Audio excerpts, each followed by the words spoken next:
अमित शाह जैसे गृह मंत्री ने अगर स्वर्ग कहीं देखा है तो भारतीय जनता पार्टी के गोबर भक्तों को, अंध भक्तों को, गाय का मूत्र पीने वालों को स्वर्ग में लेकर चला जाए। हमारे लिए देश था, देश है और रहेगा। हम इस देश के वासी हैं, मूल निवासी हैं। हम किसी तो आप स्वर्ग जाना नहीं चाहते? हम किसी स्वर्ग में भरोसा नहीं करते। हम मूल निवासी थे और रहेंगे, अपने अधिकारों के लिए लड़े हैं और लड़ते रहेंगे। हम दिल्ली पे सत्ता पर आने वाले समय में काबिज होंगे और जितना भी इन्होंने हमसे छीना है, लूटा है, उसको हम सब वापस लेकर आएंगे। केजरीवाल बाबा साहब के नाम पर योजनाएं लॉन्च कर रहे हैं, देखिए, और कह रहे हैं मैं बाबा साहब का बेटा हूँ, भक्त हूँ। देखिए कितनी भी योजनाएं लागू हो जाएं, जब तक हम उनको सही नहीं मानेंगे, जब तक वो अमल में नहीं लाई जाती। टुकड़ा कुत्ता को डाला जाता है। ये समाज कुत्ता नहीं है, ये समाज बेकाऊ नहीं है, ये समाज किसी को गुलाम नहीं है। ये समाज अपने हक अधिकार के लिए बराबर लड़ा है और लड़ता रहेगा। किसी के लिए बिकेगा ना बिकेगा। जिसने अम्बेडकर को पढ़ लिया, जिसने बुद्ध को पढ़ लिया, वो किसी को गुलाम नहीं हो सकता। सारे दलित दिल्ली के तो केजरीवाल को वोट देते हैं। मैं आपको अम्बेडकरवादियों की बात कर रहा हूँ। जितने भी दलित है उनमें अम्बेडकरवादी भी नहीं है, वो मनुवादियों के गुलाम हैं, वो केजरीवाल के गुलाम हो सकते हैं। मैं समझता हूं कि आज हमें अपने मूल धारा में लौट के आना पड़ेगा। हम अम्बेडकरवादी हैं और थे और रहेंगे। हमें किसी केजरीवाल को नहीं जानते। हम बहन जी को जानते हैं, अम्बेडकर बान को जानते हैं, बौद्ध धर्म को जानते हैं। हम किसी के अलावा किसी को नहीं जानते। केजरीवाल अम्बेडकरवादी नहीं है। केजरीवाल एक तरह से धोखा, केजरीवाल को मैं धोखा भी कह सकता हूं। जिस तरह से वो जेल में रह के आए, जिस तरह से उन्होंने 4-5 महीने जेल में रहे, जिस तरह से उनके नेता जेल में रहे, वो एक्सपोज हो चुके हैं। वो हमारे समाज को गुमराह करके वोट ले रहे थे। आज उनका सारा जो ड्रामा बनना तो सब खुल चुका है। आज देश का जो केजरीवाल गुमराह कर रहे हैं दलितों को। अगर गुमराह नहीं कर रहे होते तो आज वो जेल में नहीं जा रहे होते। आज हमें इस तरह से लालच देकर वोट नहीं ले रहे होते। आज बीजेपी की बी पार्टी कांग्रेस है और हमारी पार्टी बीजेपी की पार्टी है। ये सब मिलके हमको गुलाम बनाने का काम कर रहे हैं। दलित किसको वोट दें? दिल्ली की 7 सीट आम आदमी पार्टी ने बीजेपी को दान में दे दी, सिर्फ अपने आप को छुड़ाने के लिए। अगर यदि बीजेपी अगर ईमानदारी से जीती थी या देश की जनता ने उनके लिए वोट दी थी तो आम आदमी पार्टी का एक भी नेता का बयान क्यों नहीं आया? बीजेपी को अंदर खाने आम आदमी पार्टी ने वोट दी और वो बिके और दबाव में झुके। अब आने वाले मैं समय में कह रहा हूँ कि आम आदमी पार्टी बीजेपी को दिल्ली की सत्ता में लाने का काम कर रही है। आप देख लेना आने वाले चुनाव में। मैं आपको बता दूं, अगर मैं बहुजन समाज से कहना चाहूंगा कि बहन जी को लाइए, बहन जी के अलावा हमें कोई दूसरा सहारा नहीं है। अरे सारे दिल्ली का दलित नेता बीजेपी में जा रहे हैं। देखिए आम आदमी पार्टी से इस्तीफा हो रहा है और बीजेपी में जा रहे हैं। देखिए जितने भी नेता जा रहे हैं, मैं उनको नेता नहीं कहता, मैं उनको नमक हराम कहता हूं, मैं उनको दलाल कहता हूं, मैं उनको बिकाऊ कहता हूं, जिन्होंने देश की जनता को मान सम्मान को ठेस पहुंचाई है। अपने निजी स्वार्थ की खातिर दूसरी पार्टियों में तो धक्का खाते फिर रहे हैं। एक दिन वो धक्का खाएंगे, एक दिन वो जेल में जाएंगे। उनको अपना वजूद पता नहीं है, उन्हें अपनी ताकत नहीं है। वो बाबा साहब का अपमान कर रहे हैं। इसलिए मैं उनको कहना चाहूंगा, आप देश की जनता, ये मेरा बहुजन उनको समझ चुका है, उनके साथ जाने वाला नहीं है। केजरीवाल कह रहे हैं कि जो पुजारी है, ग्रंथी है, उनको 18,000 रुपए दिए जाएंगे, लेकिन जो बौद्ध भिक्षु उनका नाम नहीं ले रहे। देखिए मैं कहने चाह रहा था कि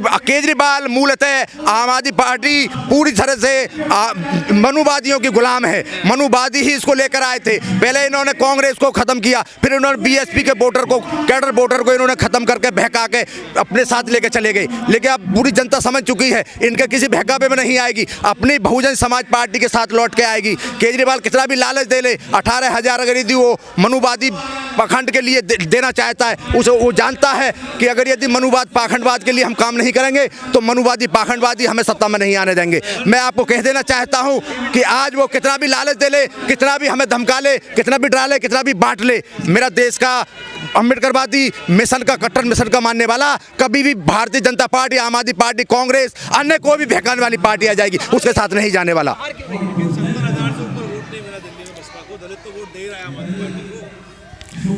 देखिए 70,000 से वोट जब नहीं मिला, अब तक जो उन्होंने उनको जो लालच देकर रखा, बहका कर रखा, आज जो उनको फिर जो आज एक्सपोज हो चुका है। केजरीवाल ने जो 18,000 रुपए जो पंडितों के लिए देने के लिए कहा, अब बहुजन समाज का जो कैडर बोर्ड था वो समझ चुका है कि सही मायने में केजरीवाल जो मनुवादी प्रवृत्ति का था वो उसकी सोच बाहर निकल के आ गई है। अगर यदि उसको इतना ही पंडितों के लिए 18,000 करने का या ग्रंथियों को करने का वो था, तो बौद्धिस्ट भी तो अपने धर्म के लिए ही काम कर रहे हैं। क्या केजरीवाल बौद्धिस्टों को धर्म नहीं मानता, बौद्ध धर्म को नहीं मानता? इसलिए मैं समझता हूं कि वो एक्सपोज हो चुके हैं, उनका असली एजेंडा अब जनता के सामने आ चुका है। मैं समझता हूं कि मेरा वोट जो भटक गया था, जो तरह से जो जो आम आदमी पार्टी के पास चला गया था वो वापस लौटेगा और आम आदमी पार्टी वहीं जाकर रुकेगी जहां से वो चली थी। और वो बाबा साहब से डरा हुआ है और बाबा साहब से डर के कारण ही वो बाबा साहब को विरोध कर रहा है। बाबा साहब की वजह से ही आज भारतीय जनता पार्टी हिंदू राष्ट्र नहीं बना सकती देश को। बाबा साहब की वजह से ही हमारे अधिकार को नहीं छीन पा रही है। बाबा साहब की वजह से जो संविधान देश में बना उसको बीजेपी खत्म करने के लिए लाखों कोशिश कर रही है, लेकिन उसमें कभी कामयाब नहीं होंगे। मैं आपको लिख के दे सकता हूं, कितने भी अमित शाह आए और चले गए, कितने भी मोदी आएंगे और चले जाएंगे, लेकिन संविधान था और रहेगा। और इनके बस की, इनके बाप के भी बस की नहीं है कि देश के संविधान को खत्म करते हैं। स्वर्ग की चिंता कर रहे हैं, आपको स्वर्ग भेज रहे हैं अमित शाह। मैं कहना चाहता हूं, अगर मैं समझता हूं कि आने वाले समय में बहुजन समाज पार्टी का जो रुतबा था वो वापस आएगा। और जितनी भी ये आज जो वोट को खरीदने की राजनीति कर रहे हैं, कांग्रेस हो या बीजेपी हो या आम आदमी पार्टी हो, इन सब में होड़ लगी हुई है कि जनता को, देश के गरीब को, मजलूम को, उसको शिक्षा को, मूल चीज़ों को छीन करके उसको लालच दे करके उससे वोटों को एक तरह से ले लिया जाए। वो अपनी सत्ता बनाने के चक्कर में लगे हुए हैं। मैं समझता हूँ कि बहुजन समाज अपनी बीएसपी की तरफ लौटेगा और बहन जी को फिर से दिल्ली की सत्ता में काबिज करने के लिए ज़्यादा से ज़्यादा वोट करने की कोशिश करेगा। दलित तो बीजेपी और आम आदमी पार्टी के साथ रहेंगे दिल्ली में। ये इन्होंने आज तक, मैं समझता हूं कि बीजेपी के साथ आज तक हमारा समाज न गया था न जाएगा। ये लिख लीजिए, आम आदमी पार्टी के पास था, आम आदमी पार्टी आज से इतनी एक्सपोज हो चुकी है, उसका आज की डेट में भंडाफोड़ हो चुका है। जिस तरह से वो वोटों के साथ खिलवाड़ कर रही थी, वोटों को लालच दे रहे थे, आज उनका भंडाफोड़ हो चुका है और एक्सपोज हो चुके हैं। आज उनके पास कोई वोट बीएसपी का सपोर्टर या कोई भी गरीब मजलूम, बाबा साहब का बेटा बता रहे केजरीवाल अपने आप को। देखिए, वो कभी भी किसी भी मन से देख लेना, वो अपने आप को मनुवादी कहते हैं। आरएसएस की शाखाओं से उनका परिवार जुड़ा हुआ है, वो भी आरएसएस से जुड़े हुए हैं। वो मोहन भागवत हो, उन सबके नतमस्तक रहते हैं। ये सिर्फ दिखावा कर रहे हैं, हमें गुलाम बनाने की साजिश है। बहुजन समाज में कहना चाहूँगा कि वो अभी भी समझ जाएं और अपनी जगह पर लौट के वापस आ जाएं। आपके सम्मान के लिए बहुजन समाज पार्टी बनी थी और वही आपकी लड़ाई लड़ सकती है पूरी मजबूती के साथ। बीजेपी, कांग्रेस, आम आदमी पार्टी बाबा साहब के सम्मान में सड़कों पर है। देखिए, अगर ये सच्ची लड़ाई लड़ते, बाबा साहब का जो अपमान होता है, बाबा साहब की जो मूर्तियां तोड़ी जाती हैं, उनके लिए कानून के लिए क्यों नहीं कोई आगे आता, उनके लिए कानून क्यों नहीं बना दिया जाता। ऐसा नहीं है, सिर्फ वोट बैंक के लिए हमें डराया जाता है, हमको बहकाया जाता है। अगर यदि उनको बाबा साहब से इतना ही प्यार है, बाबा साहब के लिए इतना ही सम्मान है, तो बाबा साहब के लिए संसद में कानून लेकर आए और बाबा साहब की कोई मूर्ति तोड़ता है तो सजा दिलाने का काम करे, तो मैं समझूंगा ये असली बाबा साहब के मिशन को चलाने वाले, बाबा साहब के मिशन को मानने वाले हैं। कहाँ अम्बेडकर रट गए हो, भगवान का नाम रटो स्वर्ग मिलेगा। देखिए, मनुवादियों की यही सबसे बड़ी दुर्दशा है, सोच उनके ऊपर हावी हो चुकी है। बसपा बी टीम बताई जाती है बीजेपी, क्या आप आजाद समाज पार्टी को कह रहे हैं? देखिए, बसपा बी टीम बताई जाती तो चंद्रशेखर आजाद हेलीकॉप्टर में नहीं उड़ रहे होते, दिक्कत होगी आपको, और बहन जी को कमजोर करने की कोशिश नहीं कर रहे होते।